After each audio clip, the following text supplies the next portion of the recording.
सतयुगाचा प्रारंभ 2012, कलियुगाचा अंत 2012, कल्की अवतार 2012। युद्ध खेळणारा देव नाही, प्राण घेणाराही देव नाही। देव युद्धच खेळत नाही, विनाशकारीही देव नाही।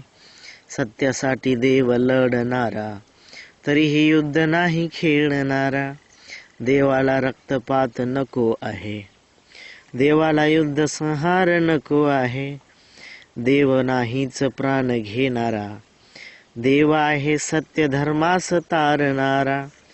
देव आहे असत्याचा विनाश करणारा, देव आहे अधर्माचा नाश करणारा। बंधूस मारणारा देव नाही, माराया सांगणारा देव नाही। देव युद्ध खेळायला लावित नाही, पित्याला मारणारा खरा देव नाही। देव नसे मोह जालात, देव नसे अहंकारात। देव देतच नाही शाप, देव करीत नाही पाप। देव नाहीच बदल्यात, देव नाहीच व्यसनात। पित्याला मारणारा देव नाही, मातेला मारणारा देव नाही। प्राण्याला मारणारा देव नाही, मी म्हणणारा अहंकारी ही देव